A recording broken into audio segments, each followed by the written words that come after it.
জয় রাম, জয় গুরু। নমস্কার। গল্প কথায় রাম ঠাকুর চ্যানেলে সব বন্ধুদের স্বাগতম। আজ আমি খাওয়ার জিনিস যে খাইতে বাধা নাই সে সম্পর্কে ঠাকুর কি বলেছেন আমি বলছি। স্থান ছিল ডিঙ্গামানিক। প্রভাবতী দেবীর বেয়ান, প্রভাবতী দেবী হলেন শ্রী ঠাকুরের মামাতো ভাইয়ের স্ত্রী।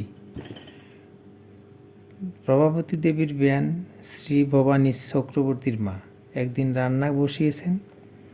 বাড়িতে সেদিন অনেক মাছ আনা হয়েছিল, অতএব মাছ রান্নার আয়োজন চলছিল। ঠাকুর এ সময় বাড়িতে ছিলেন। তিনি হঠাৎ করে রান্নাঘরের সামনে গিয়ে উপস্থিত হলেন। ওকে সেখানে আসতে দেখে শ্রী ভবানী চক্রবর্তীর মা তাড়াতাড়ি মাছগুলি সরানোর প্রচেষ্টা নিলেন। তাদের এরূপ অবস্থা দেখে ঠাকুর বললেন, সরাইও না, খাওয়ার জিনিস খাইতে কোনো বাধা নাই। শ্রী ঠাকুর ইচ্ছা করে রান্নাঘরে কিছুক্ষণ বসে রইলেন। হঠাৎ ঠাকুর এমন ভাব করলেন যেন ওর আচার খাবার খুব ইচ্ছা। ঠাকুর জিজ্ঞাসা করলেন, আচারের বয়ামে আচার আছে গো? এ সময়ে সেই বয়ামে আচার থাকার কথা নয়।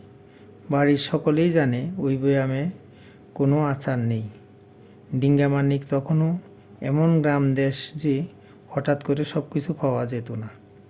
যা হোক, ঠাকুরের নির্দেশ মতো বয়ামটা আনা হলো।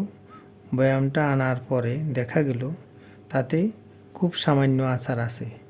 শ্রী ভবানী চক্রবর্তীর মা ঠাকুরের হাতে খানিকটা আচার দিলে ঠাকুর আচারটুকু গ্রহণ করেন।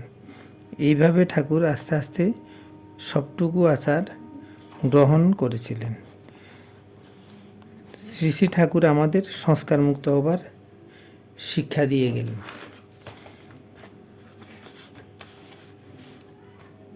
এখন ঠাকুরের একটি আমি বেদবাণী থেকে বাণী পড়ে আপনাদেরকে শোনাচ্ছি। ঠাকুর বলেছেন, এই সংসারে আশ্রয় পাইলে মুক্তির অভাব থাকে না।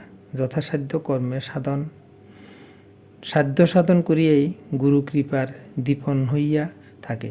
উপাদান ভেদে শরীর গঠিত অনুসারে স্বভাব পায়, তদ্বারা ক্রিয়াকর্ম চলিয়া থাকে। ইহা নিবৃত্তির জন্যই আশ্রয় প্রয়োজন হইয়া থাকে।